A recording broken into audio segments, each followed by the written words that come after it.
Alright, I'm out here with my big helper. Say hi, helper. Alright. Yabba dabba doo, the king is gone, and so are you. Well, this is what is left of my new car canopy. We have had a very mild monsoon season this year. Normally it's all sorts of storms, but nothing this year. Until, of course, I put up the carport. I was literally marking out the concrete anchors when a storm rolled in. Picked up the car canopy and threw it over the fence about 200 yards that way. Wow, the immensity of this thing is suddenly very apparent. I mean, this is awesome. You got enough room for a vehicle and a few motorcycles under here.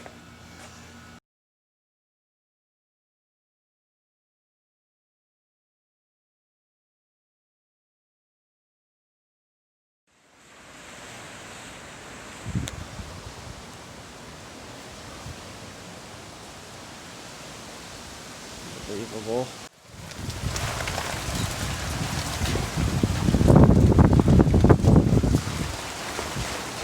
Well, my canopy used to be here.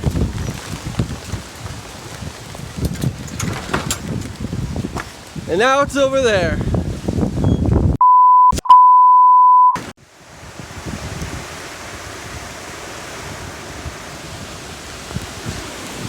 So, I'm in contact with the company, it's ABBA Patio, to see if I can get some replacement parts. Honestly, it could have been worse. This is the only damaged parts. And of course the top canopy has some tears. So hopefully this lives again. I'm really concerned. We are setting new records this year for days over 110 degrees. The record was 33 of them in 2013. As of today, I think we're at 46, and we're well on our way to being 50 days over 110 degrees. Phoenix is getting to the point where it just might not be habitable in, say, 20 years. You really can't do anything here in the summer except swim. And it's really put a kibosh on my project here. It's just too damn hot to be out here. So I really need this car canopy to get this thing out of the elements. Sun, but mostly it will rain. As soon as winter comes around, it's going to rain. So I need to keep this thing out of the rain while I'm working on the body work. Come on, ABBA, work with me. Alright, it's been quite a week of exhausting, hot, grinding bolt action. I had to basically remove all the suspension in the rear end by cutting all the bolts. They had completely rusted, frozen. They had no hope. So it took quite a bit, but the rear end is off. All the leaf springs are off. They're kind of brittle and breaking. And the frame on the rear is pretty much cleaned up and ready to go. You can still see I still have a few spots where I can't even get the bolts out of these things. So I got to keep working on that. Luckily, the other truck has all the stuff I need. But the more and more I look at this frame, I think to myself, I would be a fool not to use that truck's frame. Sure, this one matches number-wise, but this thing has just had a hard life. I chiseled this all out. There's so much scale in here. You can see how pitted this frame is. Look at those low spots from where the bed sat.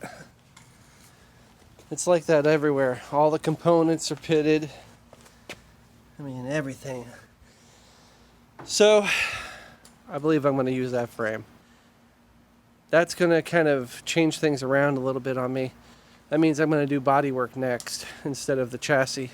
I can still do the rear end and stuff like that, but it's unfortunate. But I think I would be foolish to use an inferior frame for my build.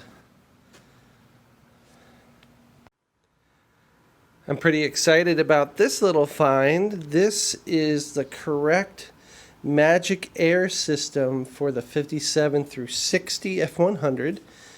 Now, if you remembered earlier in one of my very early videos, I had found this, and apparently this one is off of a 53 Ford passenger car. So they were common in cars, but not so much in the trucks. They're basically the same design, as you can see. I think 1960 had a silver face. But anyway, I had bought this thinking it would work with the standard heater box, which is this.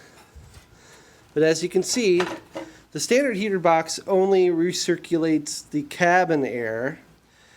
The fancy upgraded accessory, the Magic Air, actually connects to the outside vent with this little doodad here. So what this allows you to do is to not only recirculate your cabin air, you can flip a switch and get in air from the outside. Like I said, this one only can do the cabin air, and it's controlled by a little knob on the dash. This one is controlled by this really nice underdash system. To give you a better idea of how this works, normally this port right here is just blocked off. So you only have your two vents there and there. The Magic Air mounts just like it would at the regular heater core. Then it has this little connector flange that goes in here and connects to that right there. That allows the outside air to come in through the heater core. Pretty cool. And then of course the control mounts right here. Normally, I believe, here it is.